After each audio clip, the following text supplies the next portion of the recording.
Welcome to Whole Team Eats Podcast, a 24/8 media production. Ever wonder who trains your favorite athlete? Join Tim Miller as he takes a look at the behind-the-scenes training of professional and collegiate athletes. Tim connects with trainers, athletes, and others in the sports community to share their stories. This podcast is dedicated to highlighting the work of athletes and trainers to inspire action and build community. What's up, everyone? Welcome to an all-new episode of Whole Team Eats Podcast, presented by our friends at Turfblox. This is episode 2, season 1. I'm your host, Tim Miller, and on this show, I sit down with Coach Nat of NXT Training. Coach Nat grew up in New Orleans, and after a period of time studying to become a nurse, he decided to start his training journey in the community that he grew up in. He has trained several notable athletes, including Jamar Chase of the Cincinnati Bengals, Irv Smith Jr. of the Minnesota Vikings, Christian Fulton of the Tennessee Titans, and Josh Jacobs of the Las Vegas Raiders. On the show, we discuss Coach Nat's childhood growing up playing several sports and his claim to fame of being featured in a commercial. He has had to overcome a lot of adversity, witnessing violence in his community, which has fueled his desire to work with the next generation of athletes from New Orleans. Giving kids the opportunity and discipline to make a name for themselves both on and off the field is something that he believes is the first step in creating positive change for his community. This show is made possible by our presenting sponsor, Turfblox. Trusted by elite trainers and professional athletes around the country, Turfblox are becoming one of the most versatile training tools available by bridging the gap between the gym and playing field. From general athletic performance to sports-specific positional training, Turfblox are the way to take your game to the next level. Visit www.turfblox.com to see how they're changing the game from the ground up. Why don't we get started? We just had the NFL draft over the past weekend. Why don't we get started talking about some of the players that you've trained this year and ultimately over the last couple of years and help have them go to that next step, which is the NFL ultimately. Oh, yeah. Well, this year we had a few guys sign as undrafted free agents. Tulane linebacker Marvin Moody, he signed, he got an invite to the Colts rookie camp. Will Adams, he comes from Virginia State, HBCU. He received an invite to the Miami Dolphins. CJ Holmes, he was at Jackson State this year. He got an invite to the New Orleans Saints. Dejon Dixon, he was at Nickel State. He also got an invite to the New Orleans Saints. Those are guys that, I've been working with since young. I didn't train CJ and Dejon for their combine and things like that, but, they've been in the program since high school. Yeah. And Seems like a lot of the guys that you train have all been since middle school, high school age, right? Oh, yeah, man. Yeah, they come the park where we train at. It's a real prevalent park, man, and a lot of the guys from throughout the city, they come there, to get work. And I played at that park since I was young, about 8 years old, and so I decided to come back there first to start giving back. And those guys just came up and they needed some work, and I was the guy there with the good work, showing them the right things to do. Yeah. Yeah, a lot of those kids need a mentor and somebody to just kind of show them the way, especially when it comes to training. So we'll touch on training in a little bit, but why don't we start with a little bit about you, who you are, where you grew up. Obviously, you grew up in New Orleans, but why don't you give us a little bit of background for our listeners who are trying to understand who Coach Nat of NXT Training is, more than just a trainer, but a little bit about your upcoming. My name's Coach Nat of NXT Training, as Tim just said. Nathaniel Nunnery is my name.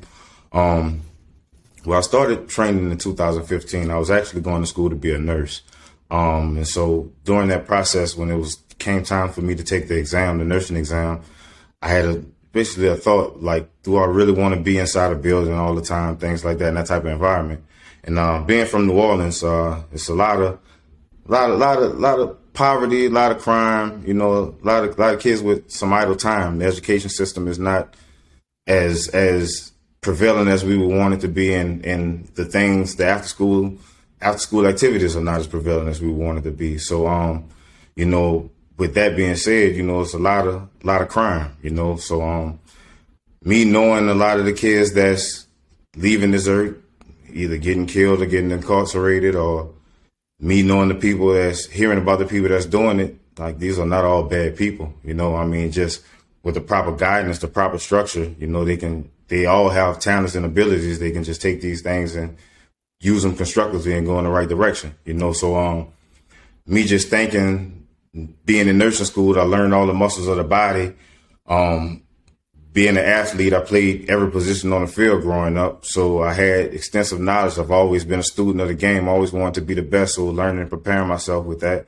So just thought about putting it together.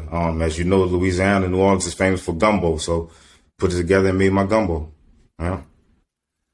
So let's touch on you as a kid now growing up, right? We'll come back to the training part in a second, but so you grew up in New Orleans. There's a lot of crime, a lot of poverty, but you played a lot of sports. How many sports did you play? Was it just football and baseball, or was there other sports that you tried as well? Well, coming up, I played football, baseball, and I ran track. Yeah, those three. Yeah. And I know you were telling me before the show that you were actually a standout in baseball. You had a tryout with the Anaheim Angels. Is that correct? Oh, yeah. Well, you know, my speed, utilizing my speed. I played in the outfield. I was a leadoff batter, you know, so they always say you can't teach speed, you know, so my speed wasn't regular, you know, to people, you know, in the region. So they just felt that, you know, I could be able to put that on a display on a higher level, you know. So I went to a tryout, made it to the regionals and things like that, you know. But I didn't play baseball as long as I played football. I've been playing football since I was 8 years old. I learned to play baseball as a sophomore. And like I say, I'm a student of the game. I'm always learn how to perfect my craft and watch the greats and see what they do and listen to their mindset if I ever get interviews and clips and things like that, and add more tools in my box, you know what I'm saying? And so steady learned, and it turned out to be pretty good at it, you know, and especially in the outfield, I could run anything down, you know, so, and I could get on base. So that was an asset to a team. Yeah, so you get on base, I'm sure that you'd be a headache for the opposing pitcher, right? Yeah, definitely. Go second, third, maybe even home. Yeah, definitely. But why don't we talk about how you have this skill set that you've used for, you know, football, baseball, you ran track. So you've taken what you've learned in nursing school. You decided that's not the route that you wanted to go. You didn't want to be indoors all day, every day. And you wanted to combine that with your natural ability, which was, you know, obviously speed, and you've created a strength training along with that. So you know the muscles in the body. You're trying to help your community. So how did you actually get into training? How do you start to let people know that you're going to be training high schoolers, middle schoolers? Like, how did you get the word out initially? Well, people in my neighborhood, they already knew me from being a hard worker. They would see me on the track myself, or hear about me running on the levee and things like that, those inclines and things like that. They always knew me as being a hard worker. So my first initial thought was to go back to the park where I started, you know, knowing I can help these individuals, because it's also the neighborhood I grew up in. So the vision is all about building my community, you know what I mean? And so it's like, it's more than training. It's like, you know, in our neighborhood, we don't have people to pass us millions of dollars, but we have abilities that they're paying millions of dollars for. So I'm like, if we just hone those skills in, learn it early, and get the proper exposure, we can take those talents. Those talents can take us to higher levels and be able to help our families and the families after us and things like that. So I started back at the park where I played, you know. Mm-hmm. And honing in on those skills and trying to get things such as scholarships, not only for those who are going to go and play sports, but, you know, some of them make it to the NFL, but more importantly, those kids who might not have a lot of structure or guidance at that point in time, if you're able to help them get to college where they earn a scholarship, that's saving their family a ton of money, giving them an opportunity they might have not had otherwise. But more importantly, above athletics, is they're getting that education, which is so important in a community where there's not a lot of opportunity to go for higher education. So, you know, what issues did you face? You started in 2015. What issues to this point have you faced, started ramping up your training? You've had a lot of success to this point, but I just want to see, you know, what hurdles have you had to overcome as far as getting your name out, letting people know about your training? Well, I mean, being that it's just me, I depend on more of the guys that I work with to, pass the word out. It's a lot of word of mouth, so it's like exposure leads to expansion. The more people get eyes on what you're doing, the more they can see, especially if it's something good. So it's just about getting that exposure out there, getting the world to see. I mean, once you see it, you can't fake the results and the success that these guys are having. You know what I mean? And so, that's the exposure part, because we have a good product. We're getting guys faster, stronger, and better. Really elevating the game, and that's what we set out to do. And not just the guys around us. We want to help trainers as well. We just want to build a community. Yeah. And I think, some of that product on the field has already paid dividends and shown what work you're doing behind the scenes. You've named, some of the guys, not this year, but in the last 2 drafts prior to this year, you've had players like Jamar Chase of the Cincinnati Bengals, Rookie of the Year, played in the Super Bowl, Christian Fulton, Josh Jacobs, Irv Smith Jr., a lot of big-name guys. So they're going to these, big-time schools, LSU, Alabama, and then they're taking their game to the next level. And not only that, they're making an immediate impact at the next level. Can you talk a little bit about what it's like to train some of these guys, what it's meant to you to see their success on the field after all the countless hours that you've put in behind the scenes? It's a real blessing, man. I said the same thing in the interview before. I can't put it nothing shorter than that. It's all God, man. To see these young people go from, high school park ball individuals and seeing them work. This is a 1 in a million chance to make it to the NFL. So to see these things happening at a consistent basis over and over, and seeing these guys achieve their dreams. I mean, if you see anyone, achieve the dream of their life, I mean, how could you, if you care for them, how could you not feel, happy for that? You know what I mean? And so to see all those things happen, man, it's a real blessing, man. And I'm grateful. Yeah, I'm grateful. Mm-hmm. Yeah. As you've started to see the success of some of these players that, like, let's just take Jamar Chase, who's a great example of this. And they've not only made it to the NFL, but they've started to make immediate impacts at the NFL. How would you kind of put that into words of how it relates back to your training? Does it kind of validate your process and what you do? Have you obviously every trainer might change their training or start to work with it over time and tweak things, but like, how does that feel for you to see that on the field results at such an immediate impact as a rookie, right? He's running rookie of the year. You have Irv Smith. I know he got hurt last year, but you have Josh Jacobs, running back for the Oakland Raiders. Christian Fulton had a great year for the Tennessee Titans. What does it mean to you to not only see them at the next level, but really making an impact so early on in their careers? It's a testament to their work ethic, man.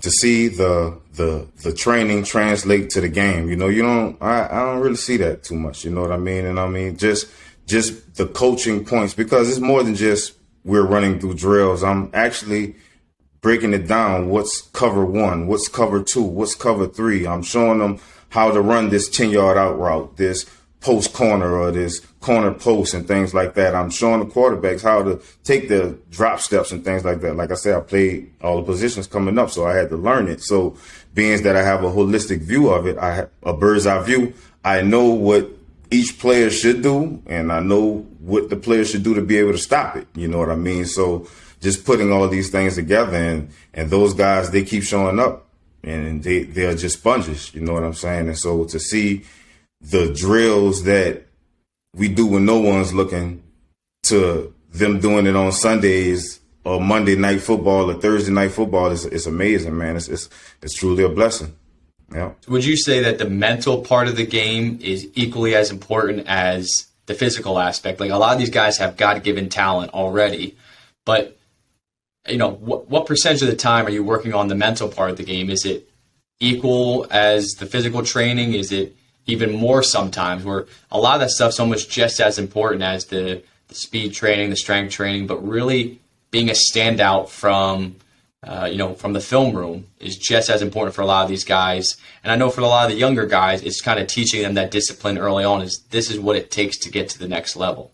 Would you say that's the case? Absolutely. The mental part of this game is 90% mental, 10% physical. As they say, this it sounds cliche, but it really is. You know what I mean? Because as you just said, everyone has God-given ability. You know, everyone can be fast, strong, whatever God bless them with. But to be able to hone in on those skills, that takes mental fortitude. That takes discipline. You know what I mean? To get better. That's how you get the LeBron James, the Kobe Bryants, the guys like that. They have those abilities, but they're continuously working hard to improve on those things, you know? So like even through our workouts from the beginning, our warm-ups, some people can't make it past our warm-ups, they say, you know, but it's just for the simple fact of getting that conditioning. Like I tell them, it's getting them to that second win. I make the analogy, some people, if you ever watch some guys, they start off cold when the game first start, you know, in maybe the second quarter, the second half, they get to going and stuff like that. We get to our second one early. So as you can see from Jamar, Josh, Chris, they start off fast and they finish fast. You know what I mean? But that goes to, we do this day in and day out. You know, with speed training, you supposed to train speed at least 3 days. We do it 4 days. You know what I mean? And all those days we're steady honing in the proper recovery, the proper break. Okay. Like between each rep, we may get 1 minute apiece. You know what I mean? So that's like you running a fly route and you got to come right back to the line, you know? And so the mindset is we don't care if they call it back. We scored and they call it back. We're going to do it again. You have to cover me again. So like if we as a receiver, we're going to be single coverage. The double coverage is just the safety coming over the top. We know how to stack the corner and hold the safety where he is. The third guy is the linebacker. If they bring 4, someone else should be open. You know what I mean? So that's just our mindset, to be able to go in and play out and not be tired and just having fun with it. So that's the mental aspect of it, because once that lactic acid build up, that body gets tired, the mind, okay, either you're going to control your mind and say, man, I can push through it, or you're going to say I can't. And there's 2 people. One say I can, one say I can't. Both of them are right. So you're talking about mindset. The mental aspect of the game is almost 90% of it, so 10% or 10% physical, 90% mental. A lot about the game is kind of setting the tone from an early age when they're 14, 15 years old and saying, this is the discipline you need to have. This is the mindset and structure you need to have in place when things get tough. You need to be able to push through and kind of reach those new heights or that next level. But how hard is it to motivate or create that culture and set that mindset for some of the younger individuals that you have, some of the freshmen in high school and sophomores in high school? Is that more difficult than motivating some of those college guys, professional guys? Well, the newly individuals seem to be more easier to motivate than the guys who have achieved the success already, because that's a challenge right there. Being able to achieve the success and continue to lock in and go harder and try to beat that previous standard that you set. When you first coming in, when they first come in, they're hungry. So they're willing to do anything, whatever it takes to be the best, you know? And so that's that momentum and that drive that takes them to those levels. You know what I mean? Now, after the success, that's when, you see the individual, and like, that's what I always tell them. I want to see who's going to do the LeBron type stuff, the Kobe type stuff, the guys who's going to continue to do it over and over and over again. Yeah. And how do you get them to go to the next level? So how do you keep them from never being satisfied with achieving these new heights, whether they, you get a scholarship, you go to a big school, you feel like you've already made it. How do you keep them with that hunger? Or they go from college, they get drafted, and everybody's, ready to go for their first year, but after year 2 and year 3, how do you help them shape that mindset where they're never satisfied or it's never enough early on in their career? Keeping them hungry, keeping them to where they feeling never satisfied that's a huge challenge. I do a lot of reading, and they say only 2% in this world are going to be successful. So out of 100 people, only 2. And so that's where we talk about that 90% mental part. You know, like anybody, like you once you achieve, okay, can you have that mental fortitude, that mental stability to say, okay, let's do it again. Block out all the noise, block out all the accolades, block out all the pats on the back, and say, let's get back to it. And I want to dominate. That's dominance. You know what I mean? That's the guys who sit at the top of the mountains. You know, the ones who are able to do it consistently. You know what I mean? So that's the mental part. Anybody can make that jump shot one time. Who can do it like Steph Curry? Who can shoot it from half court, from the 3-point line, from his car, and the way they know it? You know what I mean? So that's what you're looking for. That's what you're looking for. So that's that 2% we trying to find. So that's what I work to instill into everyone around us. You know what I mean? But like I say, I mean, our numbers are up there. You know, I could name you 13 individuals from the New Orleans area that I trained since 2015 that's in the NFL. You know what I mean? And so this small area, you know, is plentiful with gold, man. But it's just that mindset of who wants to be great and who wants to be average. You know, they don't want to be average, but your actions gonna show what you want to do. That you touched on, you know, the New Orleans area being plentiful. There's a ton of talent down there, and part of what you try to do is not only train these people and, you know, train these kids and help create that culture that you're building. You're building more than just a training, but more of a culture building and a lifestyle building where, you know, you're trying to. Some of these folks don't have, you know, the proper family around them, or they don't have a lot of structure in their life. And you're trying to kind of instill those values, create that, order for them where it's easier to say, okay, this is what I need to do, you know, almost like a routine every day where they know what they have to do. They have goals to accomplish and something to look forward to. But why don't you tell us some of the hardships of what you've endured? I know, you know, you've lost a few kids that you've trained over the past few years. That must be tough on you, starting to build these relationships with them and then seeing, you know, some of these kids going down the wrong path or, getting mixed up in the wrong thing. And how has that really, you know, felt as somebody who has spent a lot of time with them? Yeah, man, to see these young people that I work with, man, one year we're working to get better. The next year you get a phone call that they passed away, get killed, or like one kid, he just made last week, he just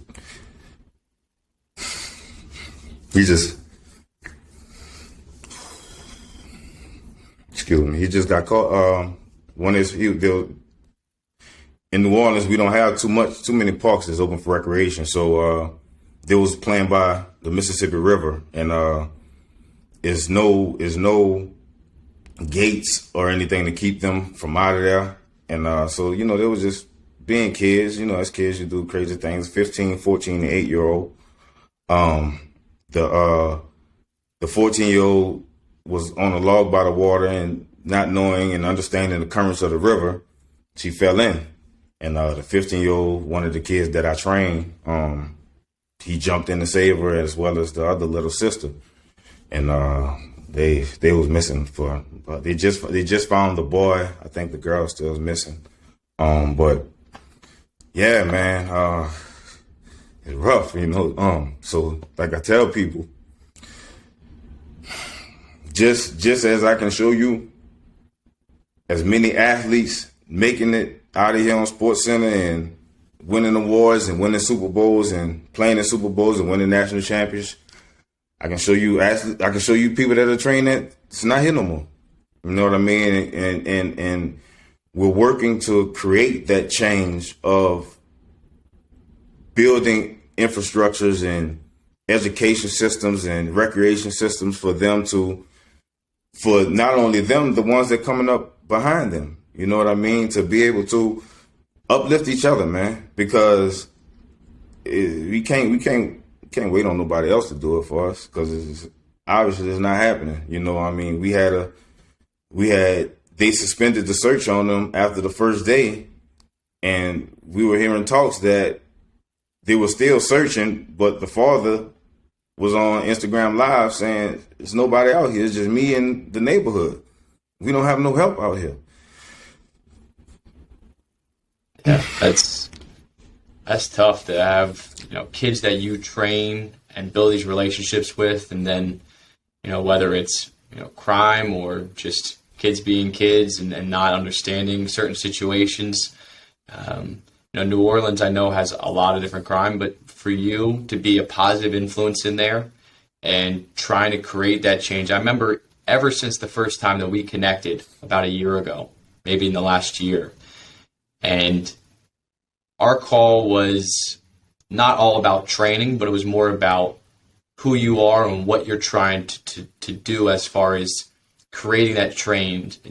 And you told me it's a movement, right? So NXT Training is more than just training, but it's a movement. It's taking kids who, don't always know how to capture their abilities or do what they have in front of them, and creating a different vision for themselves, whether that's training or not, right? And just saying you can do things that you didn't know you could do before and take them to new heights, and showing that there's more than just the crime and violence here in the city, but it does start with discipline, and that's where sports come in. So it's kind of back to that conversation of the role that sports play in younger individuals' lives, and what you're trying to do is, show them that with a little bit of hard work, there's a lot of, a lot that they can do to go to the next level, and really not even just help themselves, but help their families, and kind of rewrite, their family history of, I'm the first. Some of those kids might be the first ones to graduate from high school,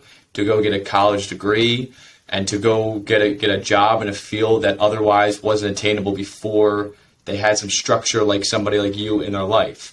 So, just want to say, thank you for everything you're doing. It's really, I want to make sure that it doesn't go unnoticed. One of the reasons I wanted to bring you on the podcast and share your story. But why don't you tell us a little bit about the way that you've structured your week? So I know you say you do speed 4 days a week. What does the rest of your week look like, and how have you structured that to tailor different athletes' needs? Okay, well, so I work with professional athletes. I work with college and high school athletes. I work with park ball athletes, Pee Wee athletes. So in the mornings are really the pro and college guys. They come from 9 to 11. We do our speed, agility, and position-specific work.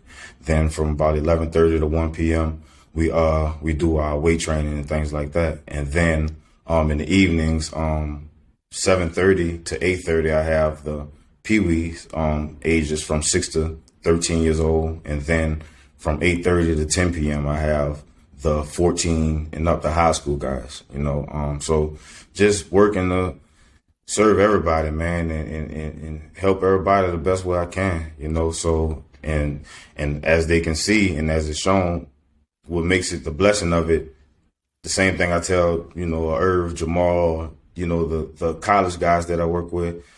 I don't start training them like NFL players once they start making it to the NFL. I show them the fundamentals early. You know what I'm saying? So it takes 10 years to master something. So some of these kids are starting at 6 years old. Jamal started when he was 15. So by the time he's 25, you can imagine, you know what I mean? So you can see where, his game has been at, you know what I mean? So same as Irv Smith, Christian Fulton, Darrell Williams, he was with the Kansas City Chiefs, you know what I mean?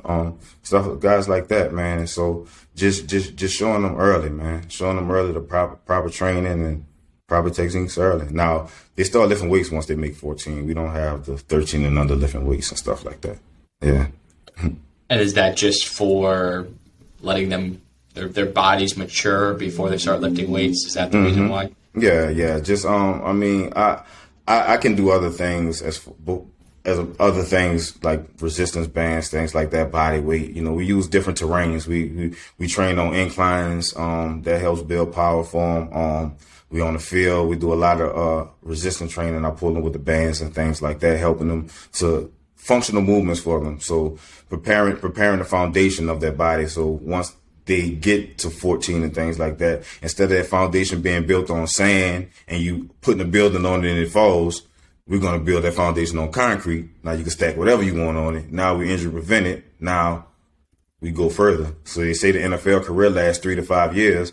A lot of times individuals come in there hurt already. You know what I mean? And so they say the best ability is availability. You can run a 4-3, 4-1 all you want. If you're on the sideline, no one cares. So we work to make sure the proper stretching, the proper warm-ups, and everything we do in the weight room correlates to what we do on the field. And you touched on Jamar Chase again being a prime example. If it takes 10 years to master something, can you only imagine? And how old is he right now? 21? 21 years old. So yeah. 4 years from now, and you're talking about looking at his performance on the field, he was rookie of the year, but not even rookie of the year. He was up there with some of the best receivers in the entire NFL, rookie right. or not. Right. So it's a testament to what you've done with NXT Training, how you've created this culture, how you've instilled these values to say, this is what it takes to be great. It's up to you, and you can only do so much as a trainer, right? You can try to push them, but it's really up to them as an individual. And you might be one of those people who kind of pushes them over the edge, and you're in their ear 24/7 saying, this is what it takes, this is what it takes. But it's really mind-blowing to see these players at such a young age making an impact in the ways that they are for their team. So it's really great to hear. I wanted to touch on something that you brought up earlier to kind of start off the show, is you were talking about this turf field that you started training at when you were younger. And I know you mentioned to me before the show that Lil Wayne, right? Lil Wayne's from New Orleans. I'm sure he's had an influence on a lot of folks down there as well. But he actually mentions this turf field in his lyrics in some of his songs. Oh yeah, Harrell Park right by the sliding board. Him and McMahon, Young Money. He's the president of Young Money. Yes, sir. So that the field, the neighborhood, all of us grew up in this Carrollton neighborhood, the 17th ward of New Orleans. Is made it broken down to different divisions: Holly Grove, Pigeon Town, Gertown, stuff like that. And so like Wayne, once he made it, you know, he came back, you know, everyone, like I said, everyone goes to that park, you know, that was where everyone of the parks in the city, they came to that park to play their games because of the size of the park. Now, that was before, when I was young, that was before it was turf. The turf actually came from the Super Bowl when the Baltimore Ravens and the San Francisco 49ers played in the Super Bowl. That's where that turf come from. You know what I'm saying? So a lot of individuals in the city come to that park because of the cleanliness of it. You know, it's not, you know, it rains a lot here, so it's not muddy and things like that, you know. And so it just so happened to be my park, you know, place where I grew up at. Yes, sir. So you said the Ravens and who? San Francisco 49ers when the lights went off in the Superdome with Colin Kaepernick and yes, Jacoby Jones, he had a big play in the Super Bowl, stuff like that. Yeah. San Francisco 49ers and Baltimore Ravens. And they did what with the turf? They took it from the Superdome? From the Super Bowl and brought it to the park. And now that's the turf that's on the park. So they donated it. It was in New Orleans at the Superdome. They donated that turf to the park just for any particular reason, or just because they knew that I don't know what the reason it was, but I'm glad it happened. You know, I'm glad it happened. But because I think they just do away with it. You know what I mean? And so I guess they were renovating the park, Harrell Park. They were renovating, and so they say, hey man, we can use this, you know, and we keep a piece of history down here as well. Yeah. That's great. Some of those kids are playing on the same turf that, you know, they witness history and watch some of those people that they look up to achieve their dreams of winning a Super Bowl. Right. That's incredible. I never knew that. Why don't you tell us a little bit about, like what stage your business is in? So you started in 2015. It's now 6-7 years later, and you are trying to do what from here? You've built out. You do a lot of training at the park. I know I've seen just on videos and social media, you have a sand area that you work, and you have a strength area that you prepare the guys in. But what are you trying to do to propel your business from here and further this movement that you've already created? Well, it's about now the next level of the business is getting everything in a centralized location. Right now, I have relationships with people with gyms and stuff like that. Like I said, I use the outdoor field that I played ball in, and the as well as the inclines and stuff like that. So I'm just using all our resources. So getting everything in a centralized location. I'm also starting a lot of individuals, trainers and stuff like that have been asking, trainers, even coaches have been asking about my processes. How do I get guys faster, stronger? The body transformation. A lot of people are amazed in the changes they see in the body from 4 to 6 weeks. You know what I mean? And so I'm going to put together a coaching web. But maybe it's going to be a 6-week program. Once a week, I'm going to meet with individuals, trainers, coaches alike, to let them know we're going to bounce the ideas off, and I'm going to give them my processes and let them know my 6-week plan, is proven. You know what I mean? And it's not just one, like we was mentioning Jamar and Irv, but Christian Fulton for the Titans, he was one of the top DBs in man coverage and press coverage. You would normally hear a guy in press, he's a good off corner, or he's a good man-to-man corner. This young man is one of the top in man-to-man and zone coverage. You know what I mean? And under 25. You know what I mean? So, like, that's a tight end, that's a cornerback. Josh Jacobs a running back. You know, Jamar's a receiver. You know, so that's different positions utilizing the same program and succeeding, being successful. So we're going to pass that on to individuals and help them elevate their game wherever they are, you know, and continue to bounce ideas and continue to grow this community, the NXT training community.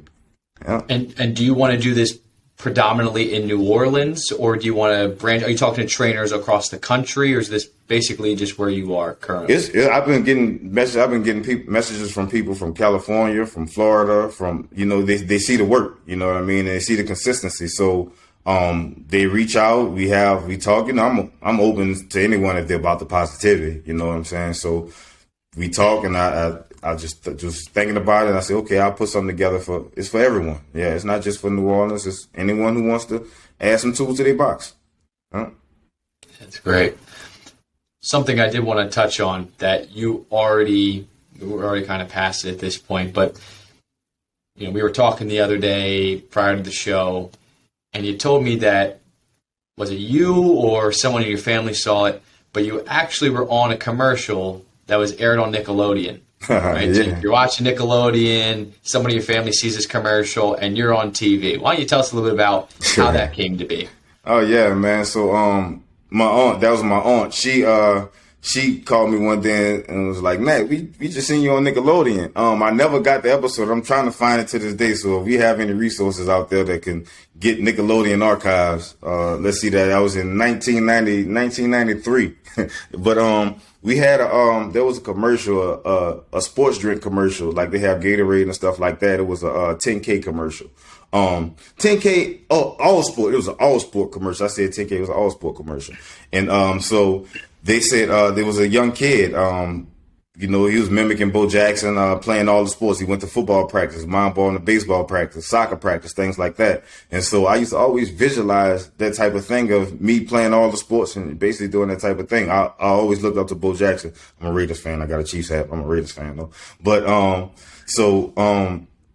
one day I'm at practice, and my coach, he calls me over and he tells me this guy wants to you know, film me doing some drills and things like that, you know. So he did film me hopping over one of my teammates and stuff like that, doing some running back drills and stuff. And he was just letting me know that he'll be following me throughout my career. That didn't happen. I didn't see him anymore after that. But they told me they seen it, and I never told them anything about it, that I was filmed on a commercial. I didn't even know when it aired. I was trying to find out, but yeah, she came up to me and told me. That was amazing. That's a cool thing. Why did you not tell anybody that you filmed it? You just wanted people to find out on their own, or? I was young, young, naive, taking it a grin out. You film me with a camera, okay? All right, I'm scoring a touchdown. I mean, I score touchdowns every night, you know. So you're supposed to film me, I guess, you know. So yeah, it was just you being humble. You didn't want to brag to everybody that you were on a commercial, right? Right. That's what they say.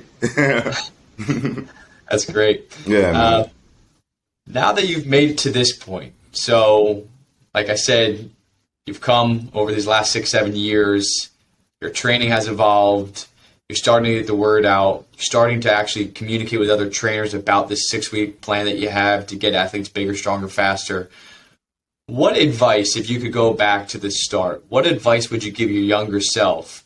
Or even not even just in terms of 2015 when you started training, but would you have done this sooner than 2015? Would you have ever gone into nursing? Or did you think that nursing was a good way to lead you into learning more about the body? But what would you do, or what would you change about how you got started, if anything? Everything happened how it was supposed to. I had to go through all those processes to see, because like they say, in order to know what you like, you have to know what you don't like.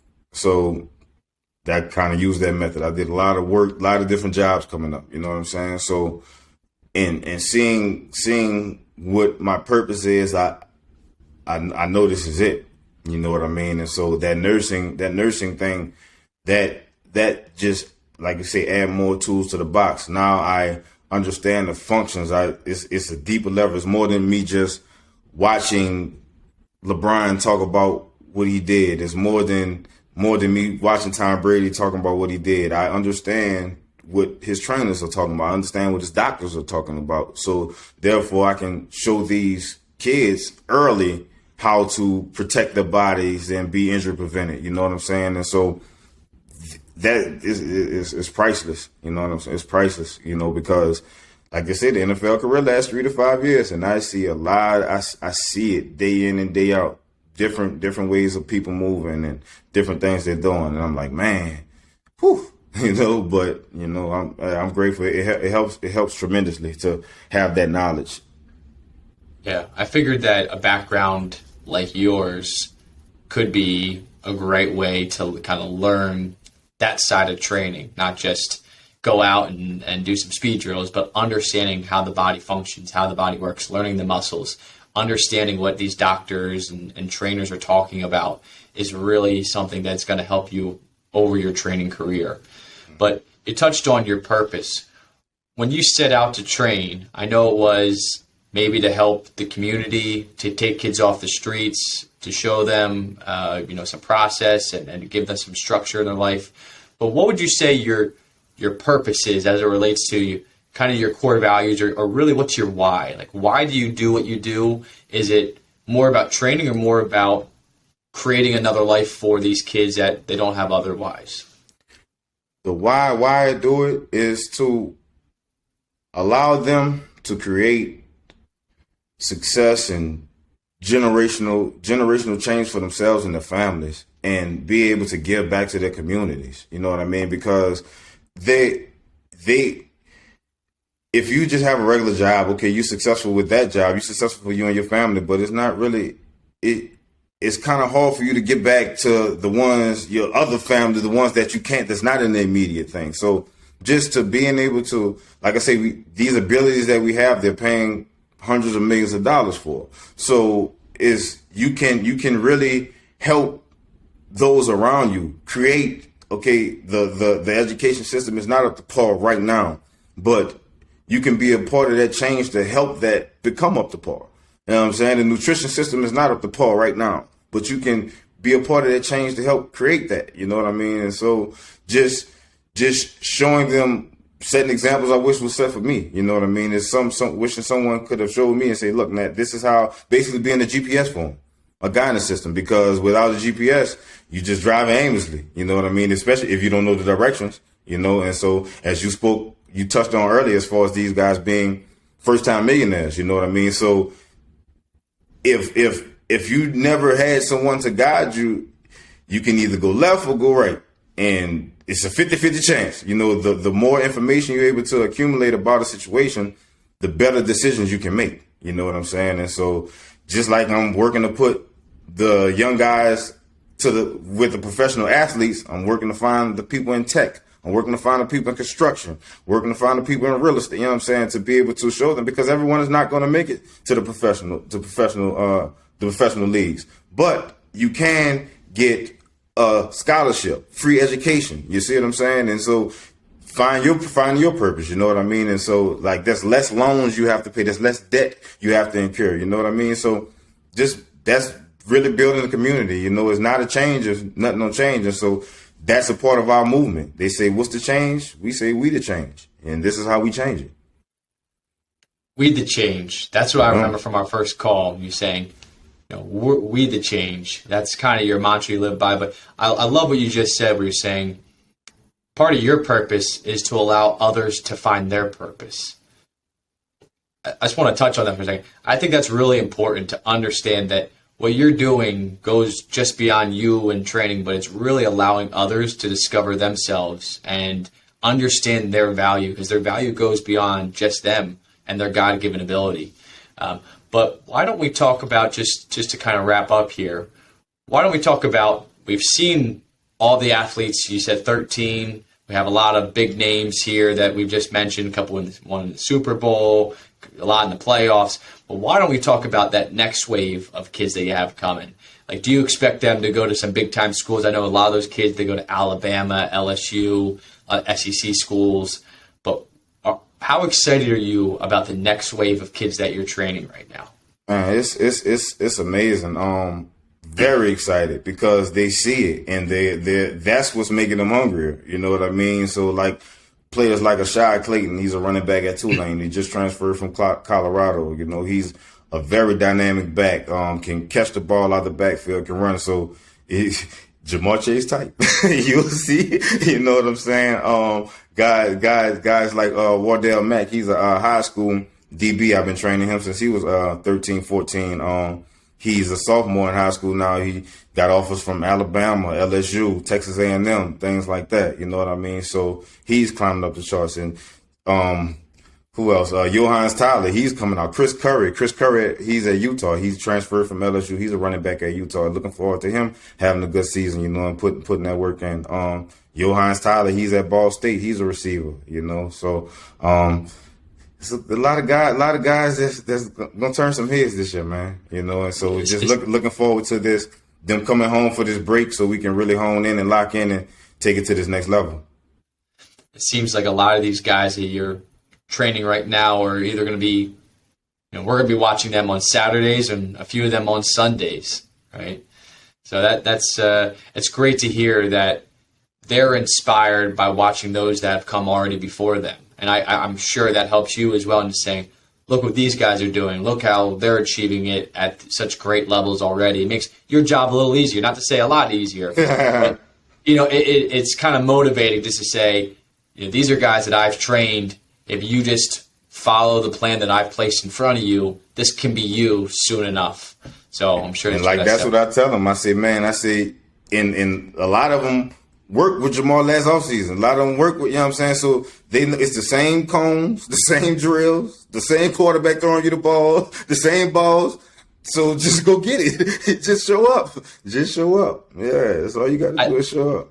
I think that's great that you mix some of those younger guys, actually train them with the pros. It's not all separated out, but you're actually mixing them together and saying, why don't you talk with him and shadow him for a day and just understand that level of intensity that he trains with and that the motivation that he has to be perfect at perfect his craft. I think that's really neat that you do that because a lot of professional athletes, they want to train with other professionals and just do their own thing. But I think that's great that when those guys do come back, you are having them hang around and interact with some of the younger guys and really kind of be in their ear about that positive change. And don't sleep on the younger guys, because the NFL guys, they come back, they're not doing this type of training. These guys that's in high school and college, they have the advantage of not stopping. So when the NFL guys come back, they come back off their vacation. That first week, that first day is always that first day, so they're looking at them. And so, but the blessing of it is they know where they were, so they just know like, man, okay, this is the first day.